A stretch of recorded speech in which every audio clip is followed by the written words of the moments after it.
Okay, good morning. I think we should start because we have a lot to cover today. Okay, I will try to go slowly because this is our first example, but since we have so many examples lined up, so we have to somehow speed up later on. Okay, last time we set up the equation, no, not equation, set up the statement. The problem is the flowing of liquid sheet over inclined plane. The plane is inclined with an angle beta with vertical axis, and the film is quite thin. The thickness of the film is basically in the range of millimeter or even smaller. Okay? And as I said, every time we have a problem, the first thing that you need to do is decide on coordinates and assign the origin point as well as the axis. And the point is you should have one axis going in the direction of the flow. That will be easier. So if the flow is going this way, I'm going to tilt my z-axis to go along the flow. Okay? And x-axis will be perpendicular to that flow. Then the second step is basically asking yourself the velocity component. There are three velocity components, x, y, and z. Asking which one is 0, which one is not. Okay? The one that is not 0, ask yourself further whether it is function of what. We did that already. We got that Vx equal to 0, Vy is 0, Vz is not 0, and it is function of z only. Okay? So if Vz is not 0, therefore there must be momentum in z direction or z momentum associated with it. So there are three momentum components, xz, yz, and zz, which may or may not be 0 at the starting point. And then I told you that the third step is to set up a shell. A shell is a small portion of your system that you need to do the balance. Okay? The shape of the shell basically is defined by this value. Basically, if your velocity, which is not 0, okay, is a function of z, your shell in z direction must be thin. If it is not function of x and y, your shell in x and y must cover the whole system. So in this case, x and y, Vz is not function of x and y. So therefore, in x-axis, not z, this is x. Vz is function of x. So therefore, your shell in x direction must be thin.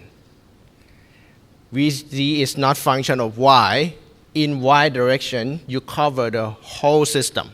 So cover the length of w. In z, Vz is not z, it's not function of z. So your shell cover the length, the full length of your system from 0 to L. And that is what the shell looks like. Okay? And this step is extremely important in this example or in this chapter. Once you got the shell set up, then you put the direction of flux. Phi is momentum flux. Okay? Momentum flux, we have 3 phi. There are 2 subscripts for each one. The first subscript is the direction of the momentum transfer.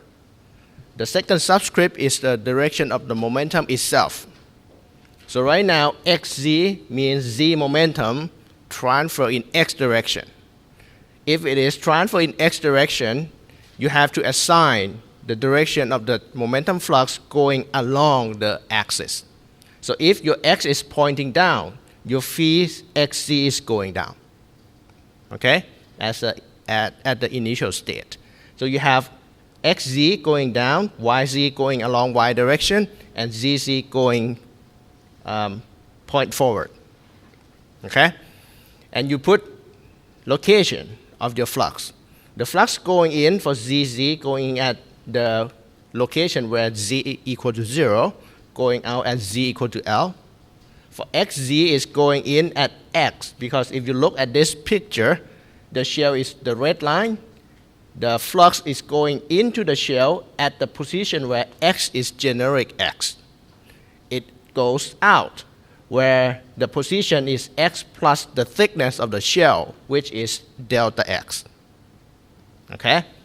For Y, doesn't matter because we determine later on that phi YZ is 0. Okay? Last step from last session, we split combined flux into molecular transport and convective transport flux. And for molecular transport flux is tau. Tau can be defined or can be calculated based on Newton's law. We use Newton's law, remove the velocity components that are 0, end up with this flux. We did that, right? Did we? Okay. For convective transport, which is rho VV, in this case, supposed to be rho Vx Vz. Vx is already 0, so we can remove the convective transport flux. And eventually, at the end, we get phi xz equal to minus mu dvz by dx. For y component, for z component, we repeat the same thing, except that for z component, whenever you have the same subscript, you need to add pressure. Okay? And that's what we had last lecture. Okay? Also, in last lecture, we set up a shell balance equation or momentum balance equation around the shell, that the balance is supposed to be rate of momentum going in subtracted by rate of momentum going out plus external force equal to 0. Okay? So for today, we will continue and try to finish the problem. All right? So, you got the flux, but at the end, in the equation, there's supposed to be rate of momentum. Rate of momentum is supposed to be momentum per time. All right? But all of these fluxes, it is the momentum per unit area per unit time. So in order to bring those fluxes in here, you need to multiply by area in order to get momentum per time, right? And the area here is the area perpendicular to the momentum. So you need basically this momentum per time is supposed to be momentum flux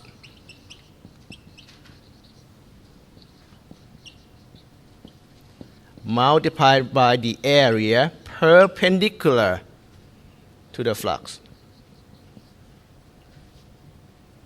And then you can add that or put that into the shell balance. Okay? So this momentum flux is phi. For instance, if I'm taking phi xc, okay, I need to multiply by the area perpendicular to the xz flux.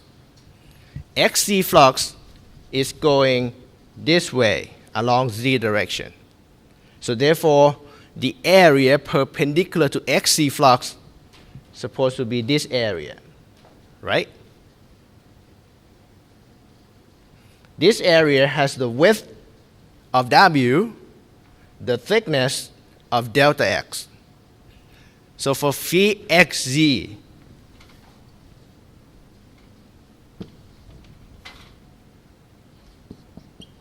you have to multiply by W delta X before turning it into momentum rate. Okay? Understand? So basically, you take a flux, multiply by the area perpendicular to the transfer direction of the flux. Okay? Now, we have momentum in for xz taking place at x. It's going in here. Oops, I'm sorry. I messed up. xz, the area is not this one.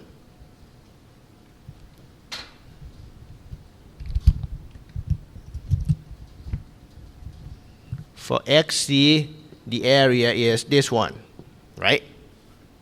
Perpendicular to the flux. Flux is going down.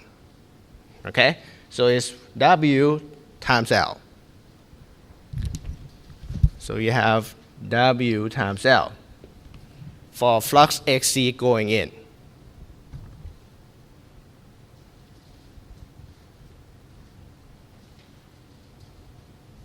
Okay? Same thing for flux going out. If you consider xz direction, it's going here, going out there, or looking at this cross-section picture, it's going in this direction. The area is this area, multiplied by the width, right? For going out, the area will be exactly the same, okay? The only difference is that now the flux itself is going out at position x plus delta x.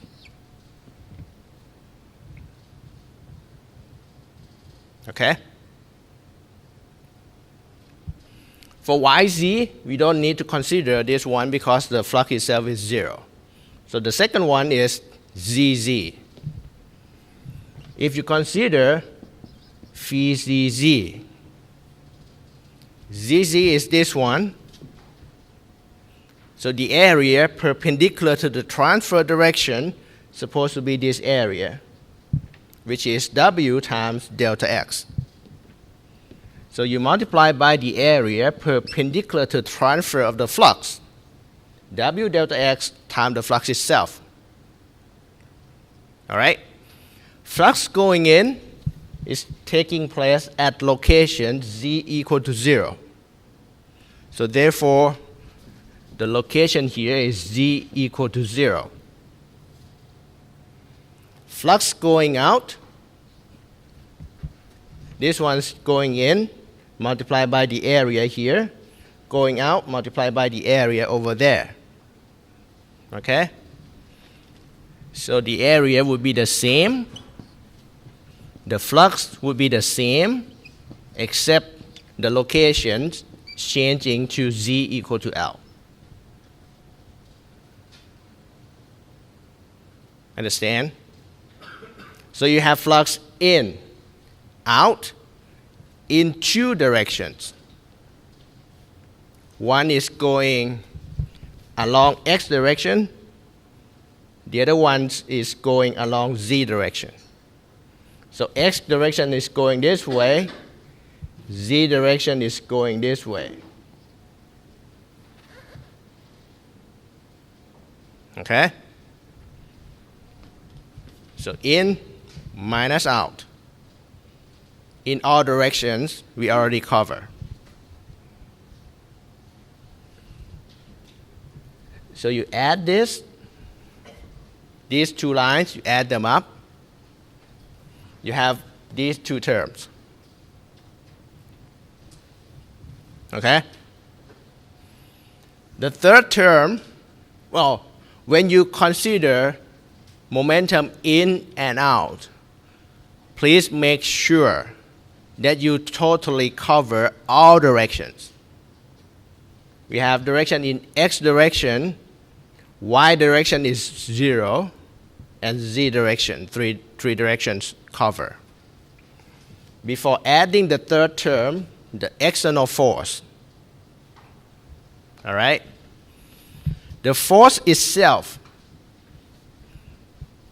is usually gravity force. And gravity force is basically mass times G.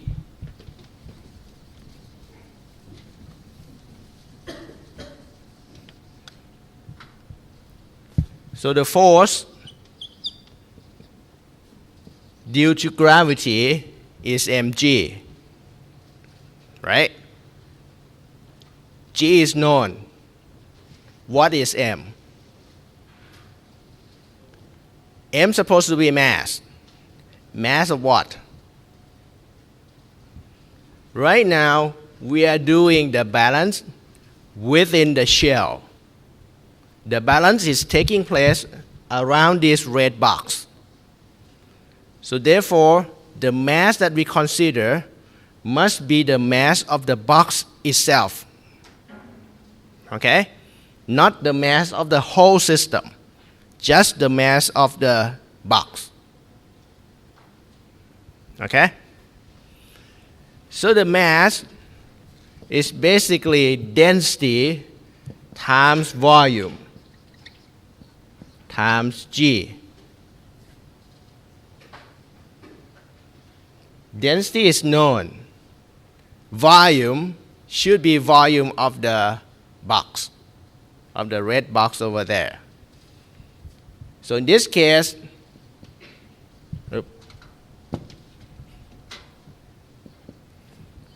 volume of the box is W times L times delta X, right?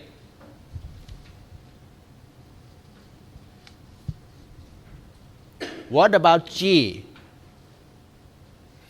G here must be the force associated with the flow.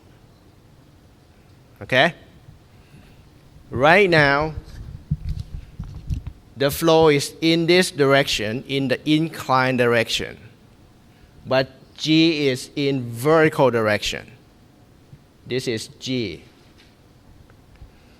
So the gravity component that is associated with the flow, you have to split into two components. The first component, this one is G cosine beta. This one is G sine beta. Okay? Which component is associated with the flow?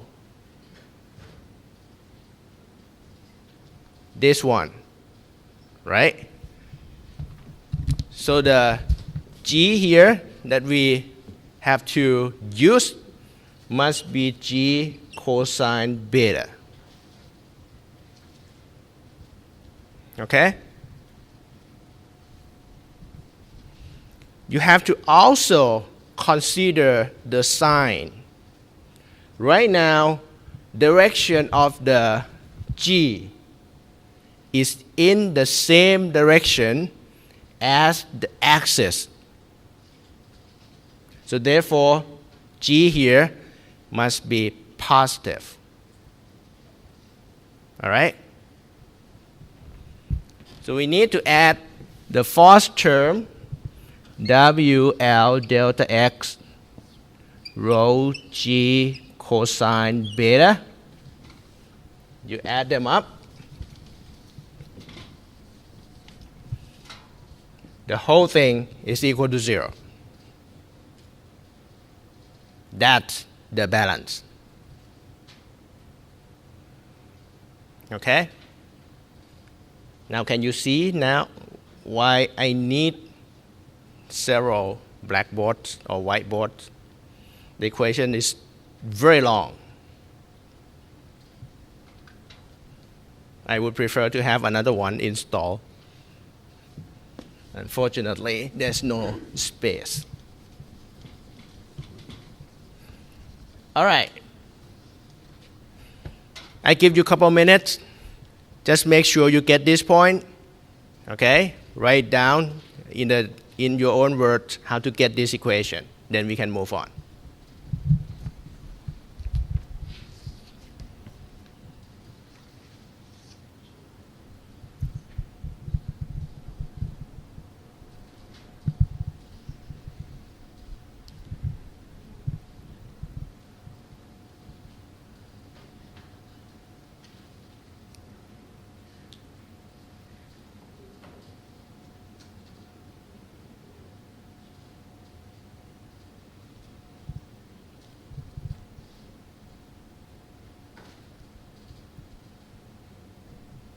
Any question? Any point that you cannot get?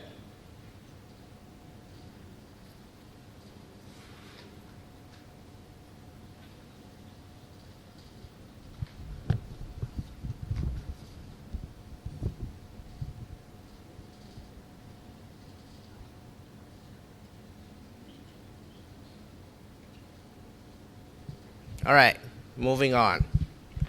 Now, next step is try to replace this total flux or combined flux with what we already determined. Okay? So I'm going to repeat the equation. WL. These two are the same, so I'm going to take it out. Inside I have phi xz, which is basically tau xz. So let's put tau xz at x here, minus tau xz at x plus delta x. So these two terms will be reduced to this term. Okay? Next, plus w delta x. Phi zz is consisted of two terms, pressure and rho vz. Okay? You have to understand that although the phi itself is tensor, but when you write down as phi cz, this is a component within a tensor. So this component is basically just a scalar. So I can write pz plus rho vc square. I can, because now it is scalar. It's not tensor anymore. Okay? So the first term, zz as z equal to 0, can be split into pressure and rho vc square.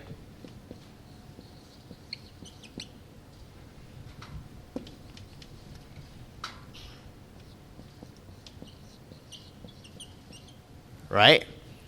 So Pz as z equal to 0 is this term. This term can be split into two terms. And then this term can also be split into two terms. And I bring pressures together, brings rho Vz square together. Okay? And the last term is the force.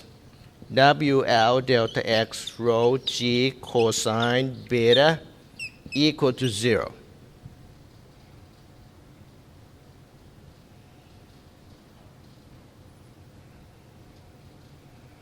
All right? Basically, just put what we found for the combined flux into shear balance. Then I can erase this one.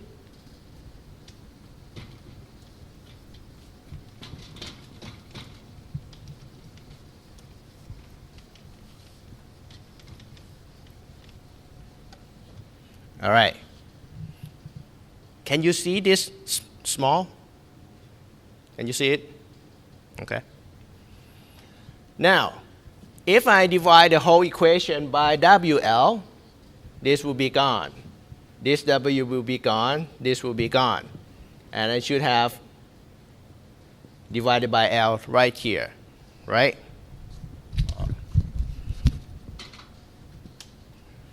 If I take WL out, W out, WL out, I have divided by L over here.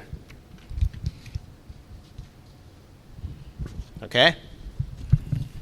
So if I rewrite, I get tau xz at x minus at x plus delta x plus. Now, this term is basically, if I write down the picture of the system again,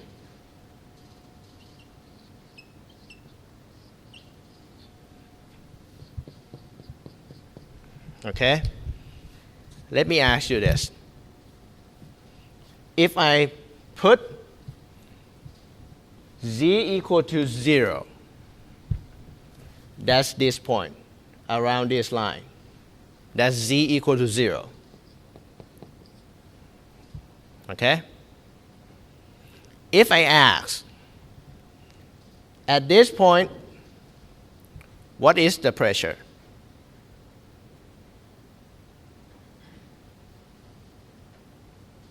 What is pressure at the surface of the liquid?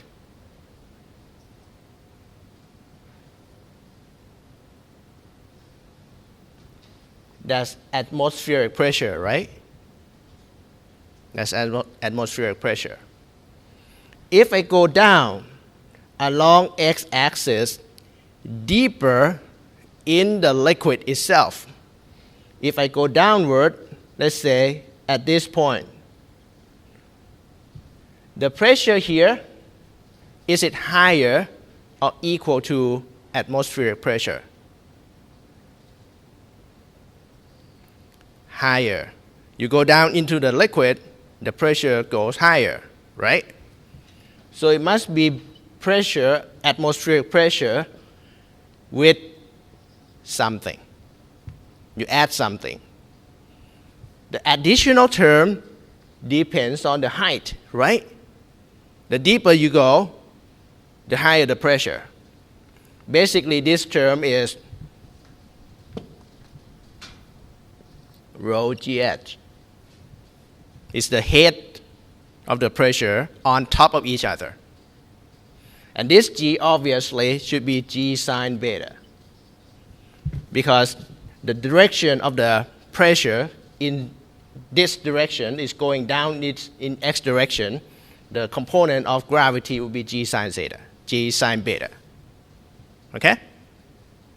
Now, at Z equal to L, what is the pressure here? Is it atmospheric?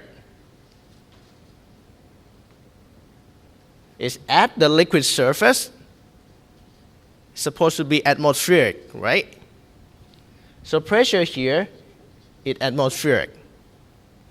If I go down to the same depth, what is the pressure here? That's supposed to be atmospheric plus rho GH as well, right? So as long as the depth here and the depth over there are the same, pressure of these 2 points must be the same. Understand? So if I take pressure at Z equal to 0 and pressure at Z equal to L, can you see that as long as the depth will be the same, they are all the same? Can you see that? So if they are all the same, this term is 0, because they are the same. You have to also understand, because the flow of the liquid here is done by gravity, there is no external pressure given to the flow. If I write down something else,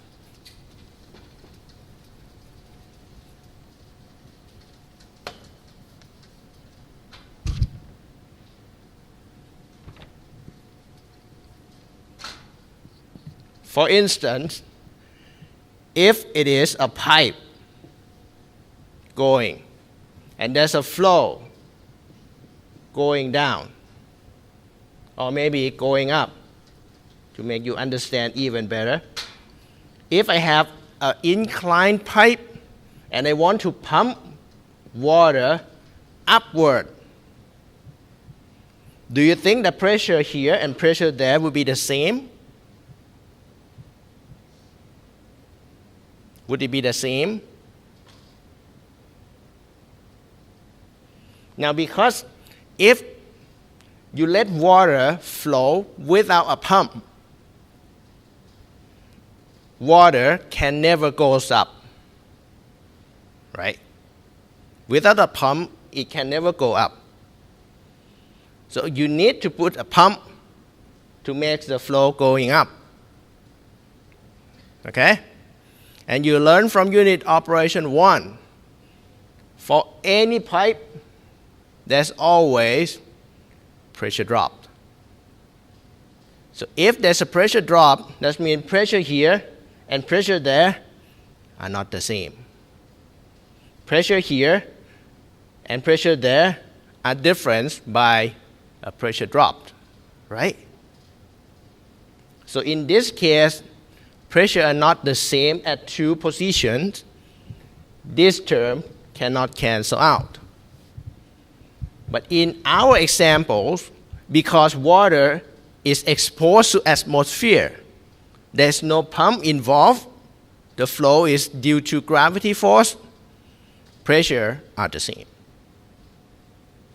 Understand?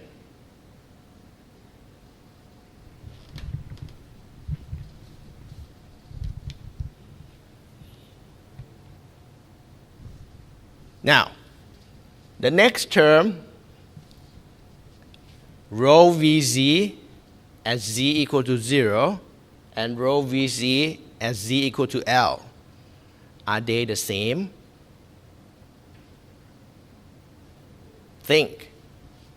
If I split rho here and rho there, are they the same? Density. Density should be the same, right? So whether or not these two are different or the same depends on velocity.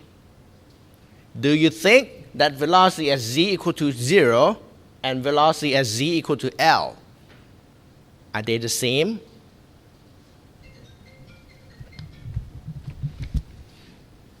Velocity at z equal to 0 is this one.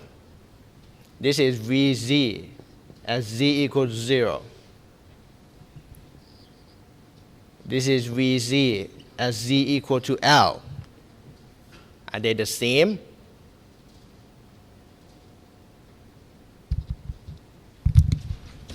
I just erased this, but earlier we said Vx is 0, Vy is 0, Vz is not 0, it is function of x, right?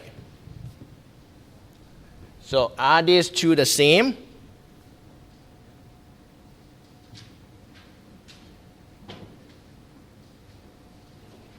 Vz is a function of x only. What does it mean? It's not function of y. It's not function of z. If it is not function of z, doesn't matter where z is. They are always the same, right? You can also go back to the reason why we put this. Remember, we said we consider short area so short that acceleration is negligible.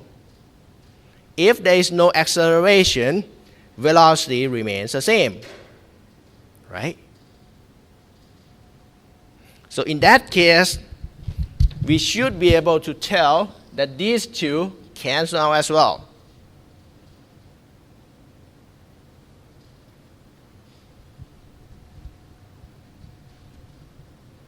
Okay? Any question?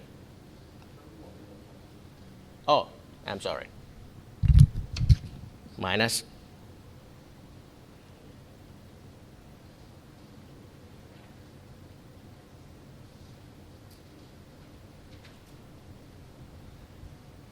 So you can see that initial equation is quite long. But if you look carefully, you should be able to reduce the number of variables by just consider which pair can be canceled out. Okay? So what we have left would be delta x rho g cosine beta equal to 0. If I take this parenthesis to the right-hand side, I can write down x plus delta x first, subtracted by rho xz at x equal to rho g cosine beta. If I take delta x, divide the whole equation, I will get this delta x underneath here. Okay? Whenever you have something at one location subtracted by the same thing at another location divided by the thickness of the axis, what do you think of? If you take limit delta x approaching 0, the whole term here is basically definition of differentiation. Okay? So if you take limit delta x equal to 0 or approaching 0, physically it means that you consider the shell here to be extremely thin. Okay? So mathematically, it turns to be differentiation of tau xz with respect to x equal to rho g cosine beta.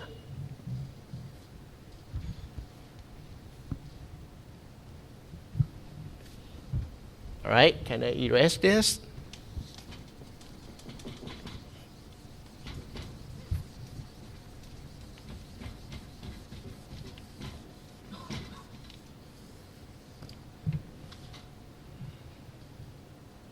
Now, if I integrate the equation, I will end up with tau xz equal to rho gx cosine beta plus integration constant, because I integrated without a limit. Okay? In order to find C1 or integration constant, we need to use what we call boundary condition. So boundary condition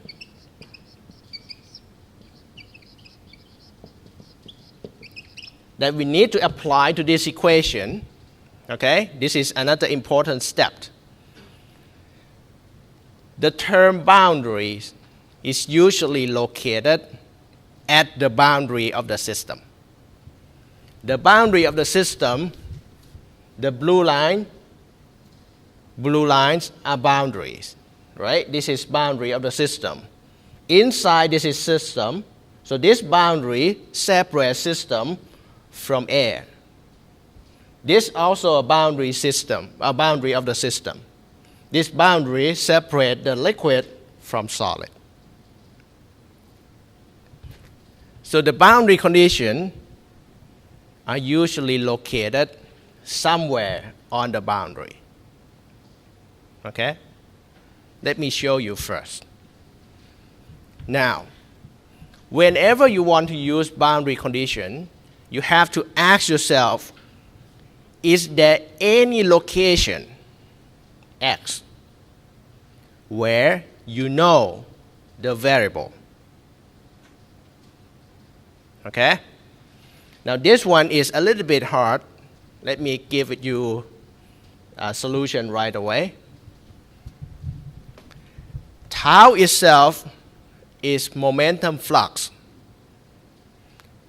Whenever you have momentum flux, that means you can induce fluid next to you to move. Remember definition of momentum flux, molecular momentum flux? You give momentum to your neighbor, and then your neighbor can move. Okay? Now, if liquid here is flowing, do you think the air on top of the liquid will flow as well?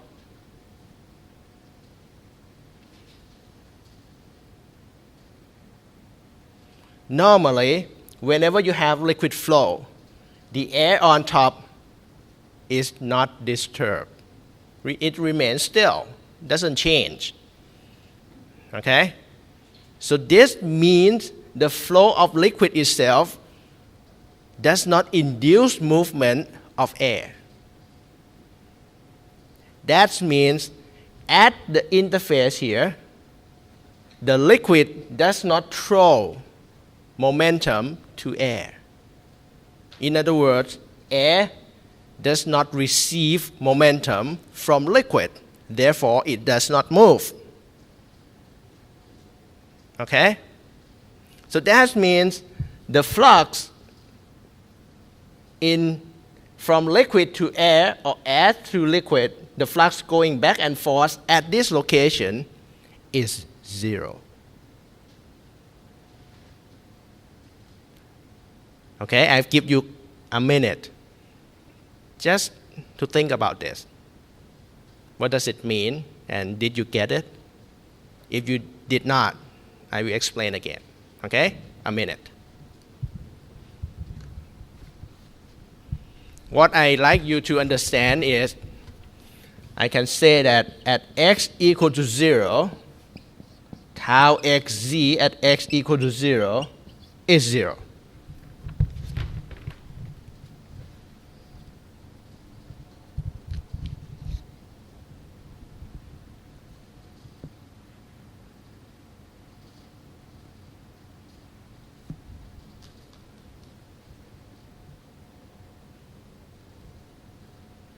Did you get it? Yes? No? Did you get it? One more time? Okay.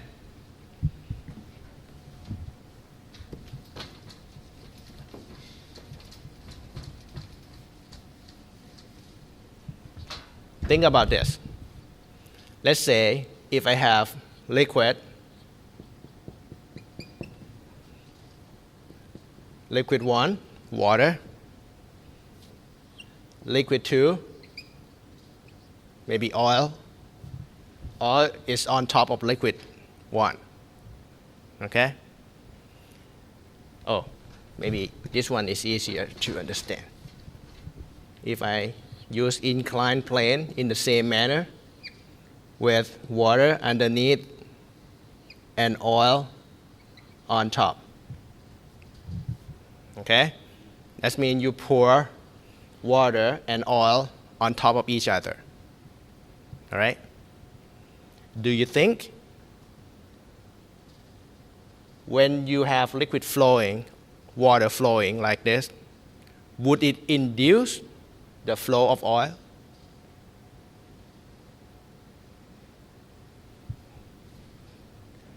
If you are confused about gravity, let's put it this way. Liquid 1, liquid 2. Okay? Now, if I move the plate, just like when we derive Newton's law, when I move the plate, initially, if both liquids are stationary, doesn't move. If I move the solid plate, would liquid 1 move?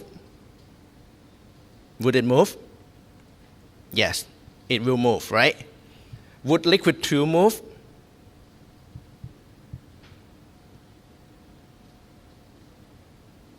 You have water, you have oil. When you disturb something underneath water, would the oil be disturbed?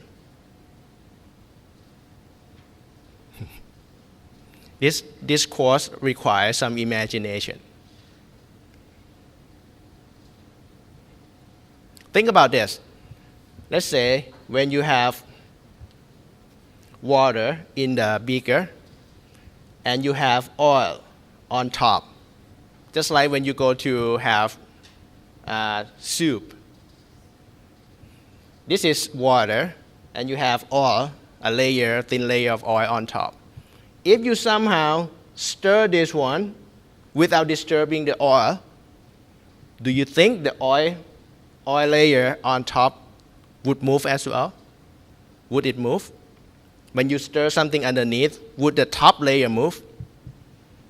Yes, it seems to move, right?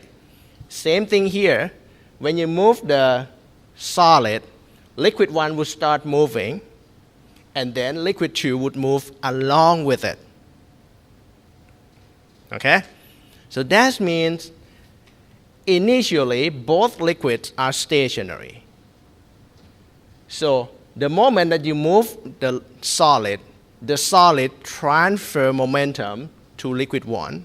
So therefore, liquid 1 receives momentum and it can move. So velocity profile start small, and then this area at first is stationary, and then the area next to it start moving. Okay? When it start moving, it has momentum. It transfer momentum to the body next to it. This body start moving. Okay? Same thing. This body of liquid 1 at the interface is moving with velocity, certain velocity. It induced movement of liquid 2 because there's a transfer of momentum. Liquid 2 receives momentum and then it moves. Okay? So if liquid 1 can induce liquid 2 to move, there must be a momentum transfer from liquid 1 to liquid 2. And this is momentum flux, transferring momentum from liquid 1 to liquid 2. This transferring takes place at the interface. Okay? So if liquid 1 can induce movement of liquid 2, momentum flux at the interface is not zero. On the other hand, if liquid 2 is already start moving, it's moved. Do you think that air on top would be disturbed? Now, air is different. Even though it doesn't matter how fast the liquid flows, it doesn't make air move. Air stays stationary. So therefore, the transfer of momentum here does not exist. So it's like you transfer momentum from the solid to liquid 1 to liquid 2 and then stop at air. There's no transfer further because liquid 2 cannot induce movement of air. Same thing here. Doesn't matter how fast of this water flow. It doesn't make air flow. So that means the momentum flux at the interface between water and air is zero. Okay? Please write it down.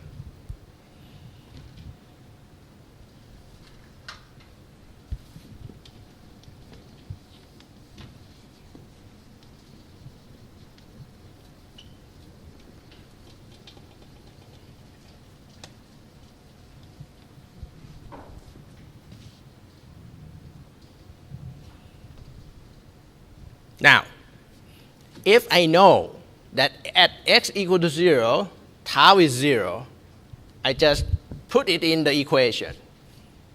At x equal to 0, tau is equal to 0, rho g times 0, cosine beta plus c1. Okay? This is 0. This is also 0. That means c1 is 0. If you found that c1 is 0 at one location, c1 is constant, it must be 0 at every position. So you can remove c1 from the equation. Okay? So you will end up with tau xz equal to rho gx cosine beta. This is equation giving you shear stress with respect to position. This is called shear stress profile.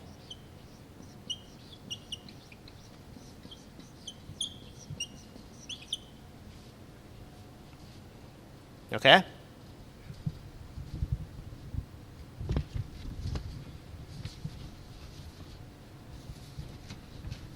Any question? All right. Now,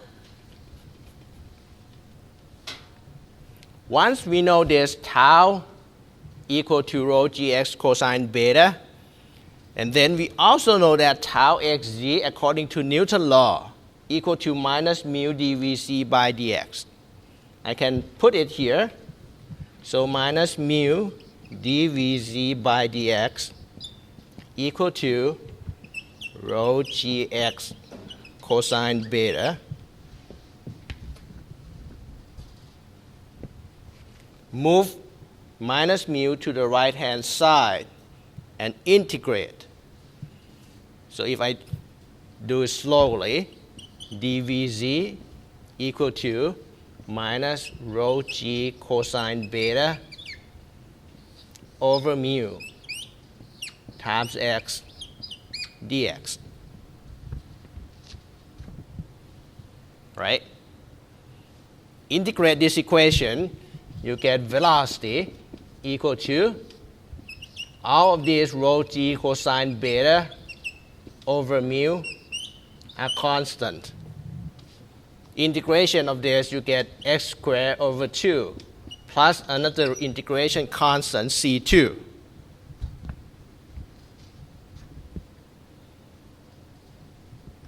In order to find c2, we need another boundary condition.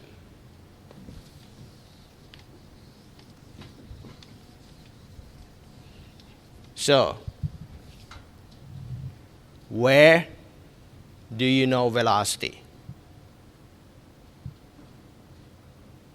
Is there any point in the system that you know velocity? Normally, we look at the boundary. The boundary here on top was already used. The next boundary is here. Do you know velocity here? Yes. Under no slip condition, velocity of the liquid must be equal to velocity of the solid. The solid is stationary, so at the interface here, velocity of liquid is 0. Okay? At this location, it is where x equal to delta, equal to thickness itself. So the boundary is at x equal to delta, Vz equal to 0.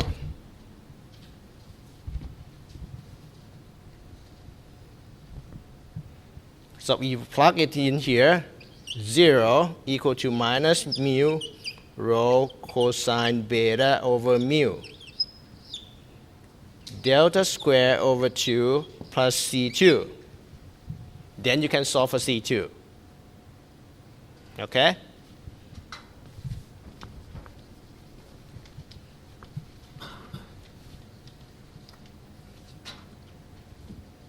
Basically, C2 is positive of this group because you can move the whole group to the left-hand side. That's C2.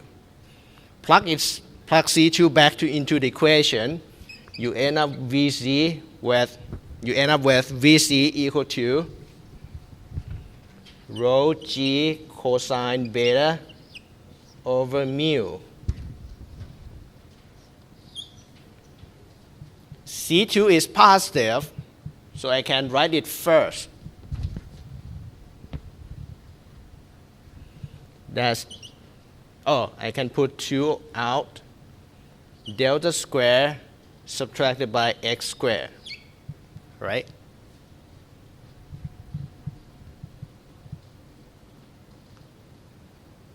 Okay? So C2 is this term with delta square. I plug it here.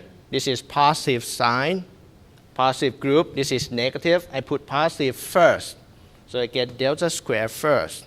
And x2 comes from this term. Okay? So that is equal to rho g cosine beta times delta square over 2 mu. 1 subtracted by x over delta squared. I'm doing this because within this parenthesis, there is no unit. x over delta is something without unit. X itself is meter. X over delta has no unit. The whole term here is dimensionless. Okay?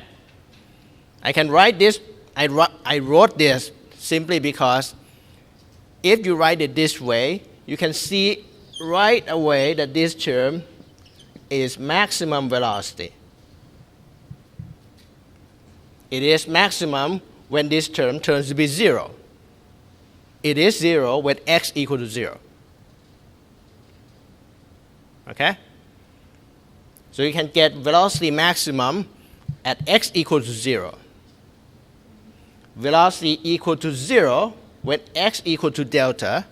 When x equal to delta, this ratio turns to be 1. 1 minus 1, that's 0. The whole thing turns to be 0.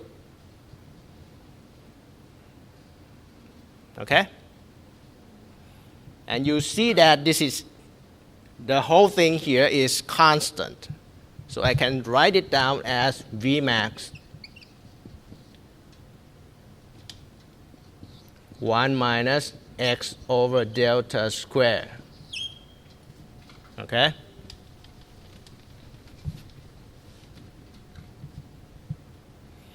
And this equation is a function of x squared. That means it is parabolic. If you plot Vz with respect to x, okay? At x equal to 0 is equal to V maximum. So at x equal to 0, you have V max. At x equal to delta, you get V equal to 0. So at x equal to delta here, velocity is 0. Between this, it is parabolic. Okay? If you plot, it looks like this. Now,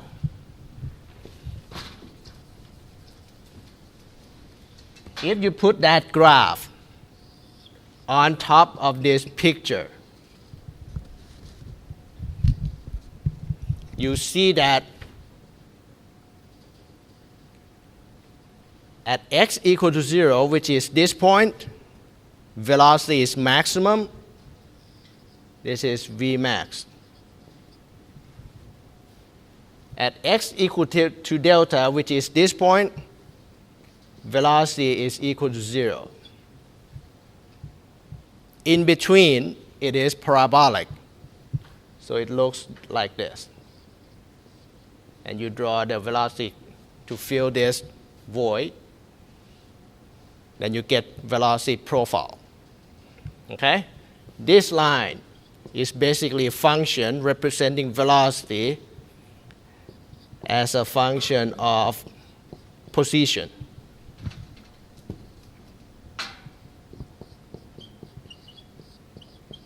Which is called velocity profile.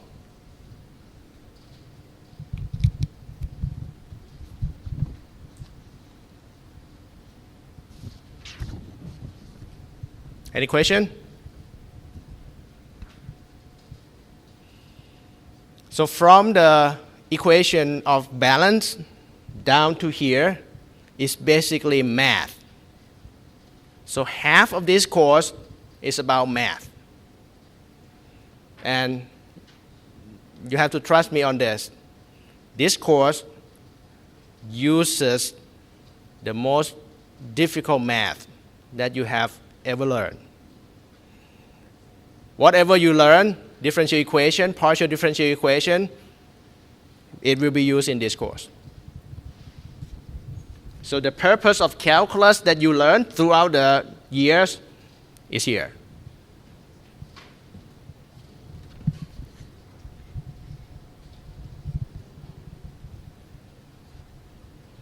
All right, any question? Can you do it?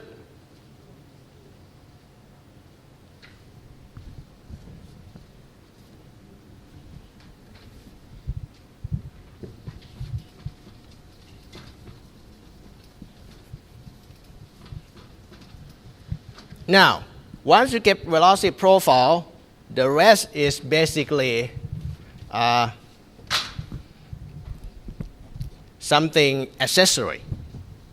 For instance, I can calculate average velocity. This is called average velocity. Okay? If you have maximum velocity on the surface, velocity equal to 0 at the solid interface. If you take average, and this function is not linear, the average velocity is supposed to be somewhere in between, right? So if you take average, the blue lines represent average velocity.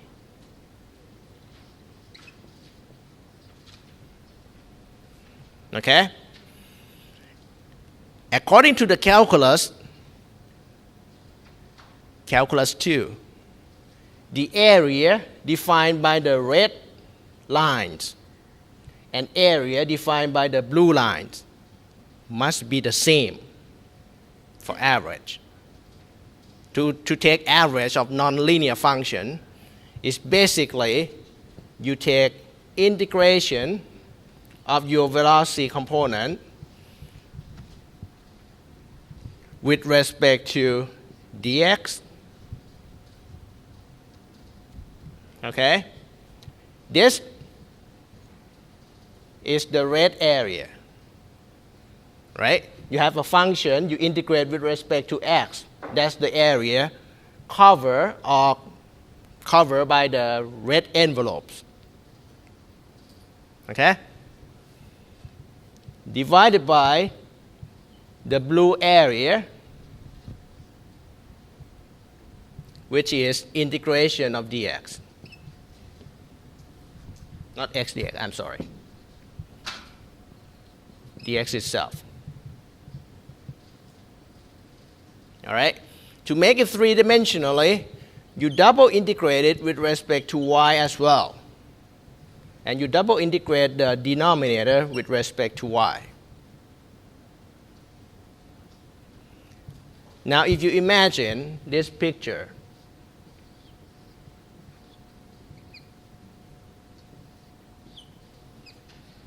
this is the whole system. Okay? This is z, this is y, this is x. You have maximum velocity going out. This is Vmax. And it curves to 0. If you plot, it looks like this. So the denominator here, integrated with respect to x, with respect to y, multiplied by Vz. That's the volume of the red area. So double integration here gives you the volume of the red part. Double integration of dx dy gives you area of the blue part, right? You take volume divided by area, you get average. So by definition of calculus, you take double integration to get a volume divided by area, you get average velocity. Okay? In this case, since dy or the width here is fixed, it's basically integration of Vx dx divided by integration of dx itself. Integration of Vx dx is the area in this picture. Integration of dx is this line. Okay? So from here, you just take this equation down here, take integration, the rest you can do yourself. All right?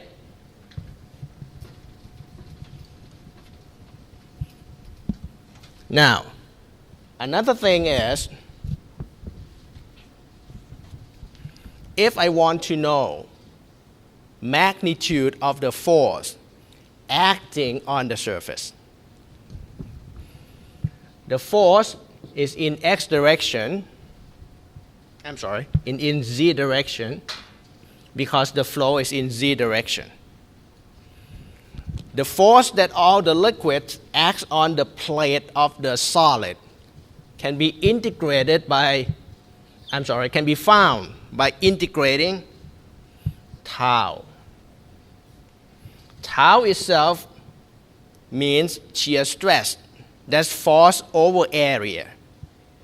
If you want to get force, you either multiply by the area or integrate it over the area. So if you want to integrate it over the area, there's double integration. The area is defined by z-axis and y-axis. So you integrate it with respect to dz dy.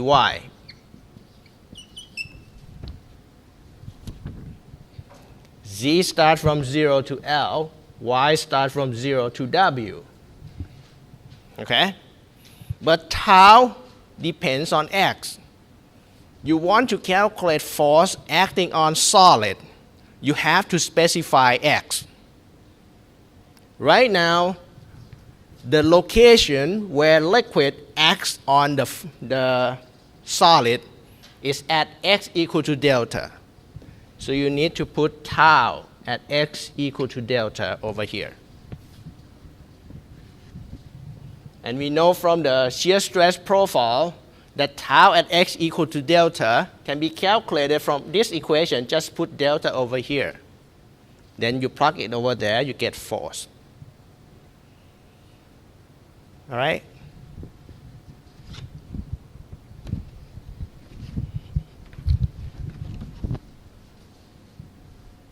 Any question?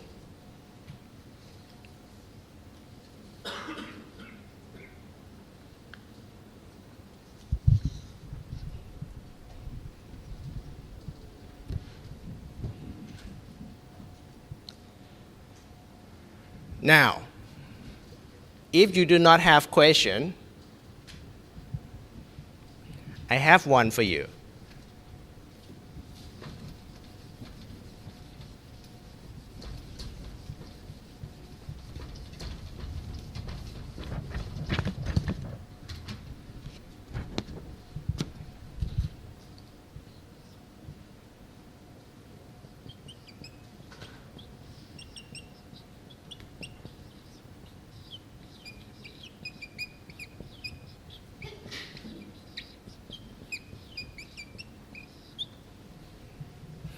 According to Newton's laws, and you have to be quite careful on this part is not in any textbook, not even in my textbook, okay? So I'm trying to explain this so that you would understand everything. I know you said to yourself you don't need to understand everything. Now, think about this. For this particular problem, Vx is 0. And we end up with tau equal to minus mu dvz by dx, right? This is tau xz that we use for calculation throughout the examples. But according to Newton's law, tau xz and tau zx are equal in terms of magnitude. Magnitude, not directions. They are equal in terms of magnitude. If this one is not 0, this one is not 0 either. But this one is x momentum in z direction. We have Vx equal to 0. How do we get x momentum? Confused? So, the whole thing, this picture that we did, is basically balance of z momentum, right? Now, I will try to do balance of x momentum for you. Okay? So for x momentum,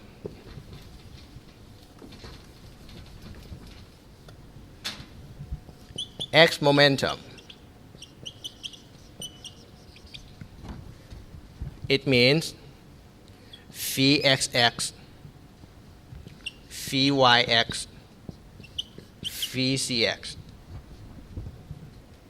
Okay? if I write a shell in similar manner,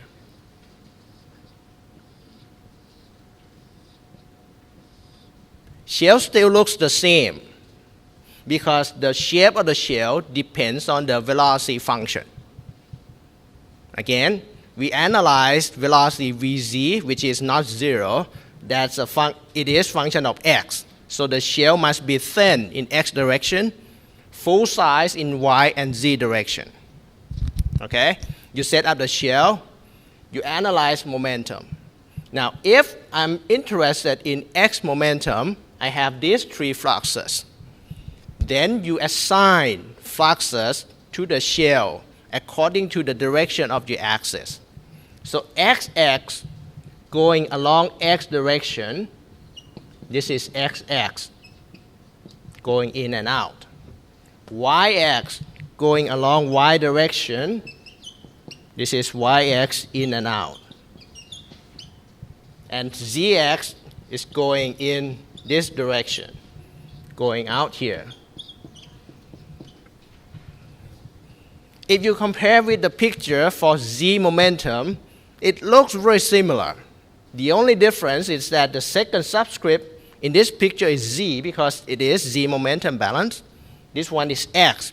It is x momentum balance. Okay? This is at z equal to 0. This is at z equal to L. This is at x equal to x plus delta x. This is at x in general.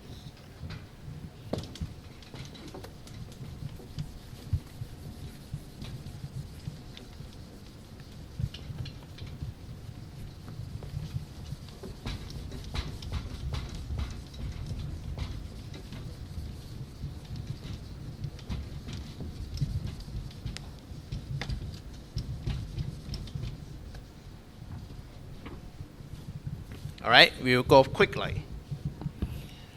Tau xx is equal to, Vxx is equal to tau xx plus rho Vx Vx. Yx, same thing.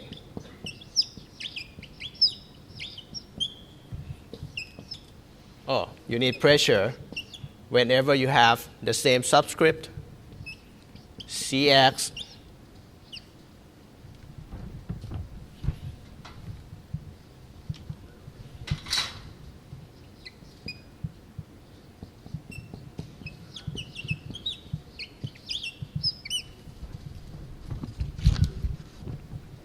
right? Now, Vx is 0. So this term will be gone.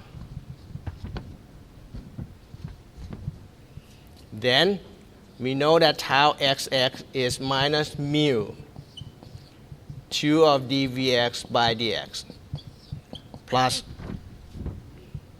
2/3 mu minus k dv by,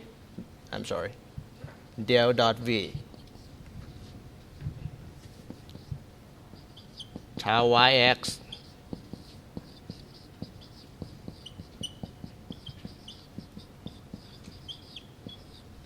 tau cx.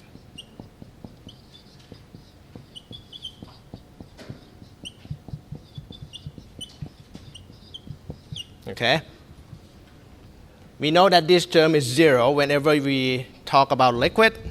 This term will be 0. Vx itself is 0. Vx here is 0. X is 0. Vy is already 0, making this tau yz equal to 0. So tau yz here will be gone. Okay? Tau xx is also gone. 0. Tau zx is what we are questioning about. Okay? It is not 0. So we have this component and this component which are not 0. All right? So if you take a balance, let's start with xx. Xx is going this way. You multiply flux by the area perpendicular to it. So the area is L times W. All right? So WL phi XX. At X going in, subtracted by at X plus delta X for going out. This is in minus out. Flux times area perpendicular to it. Okay? YX, you don't have to worry. It is 0. For ZX, ZX is going this way, going out that way. The area perpendicular to it is this area. So you take area to be W delta X.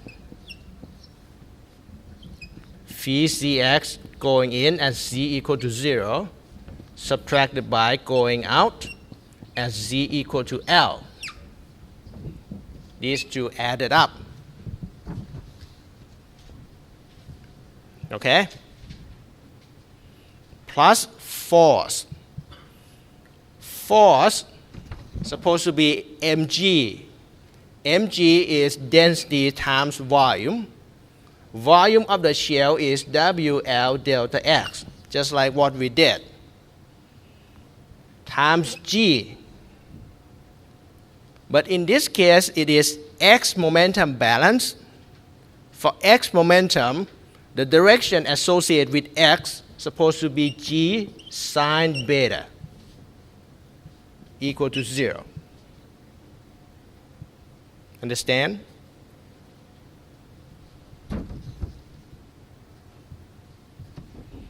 Now, if I rewrite WL, phi XX is basically pressure. So I have Px at X subtracted by Px at X plus delta X plus W delta X phi Zx. This one is tau Zx. And tau Zx is dVz by dx.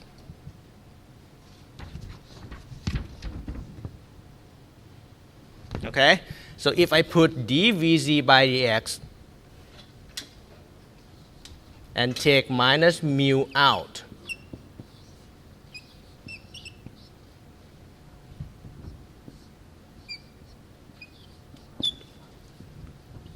at X minus dVz by dx at X plus delta X plus rho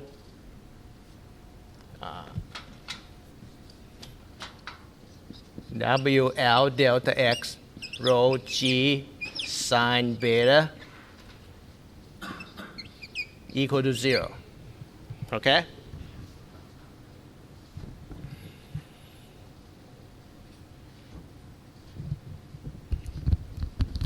Now look carefully. Pressure at X and pressure at X plus delta X, they are not equal. Right? Pressure at X is this level. Pressure at X plus delta X is this level. They're not equal for sure. So these two does not cancel out. These two, however, you see that Vz at X and Vz at X plus delta X, are they the same?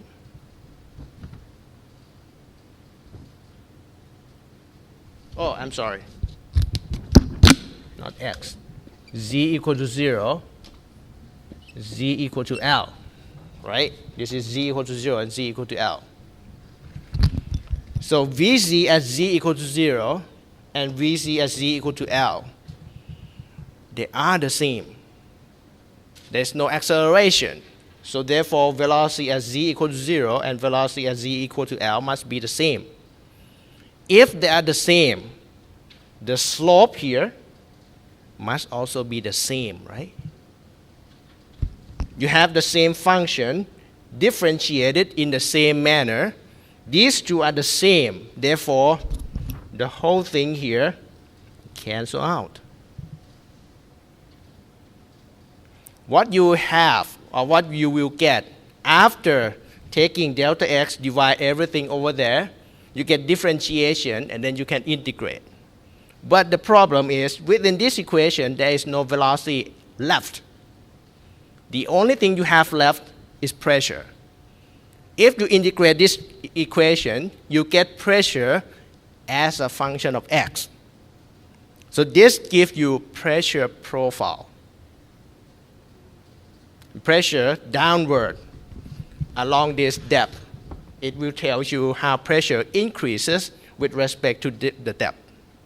That's it. That's the equation. The information that the equation gives. Because there is no x momentum, okay? We analyze that Vx is 0, so therefore there's no x momentum. If there's no x momentum, the x momentum balance is supposed to give you nothing about velocity at all. So you can see that there is no velocity in this equation. Okay? All right, I will stop now. Any question?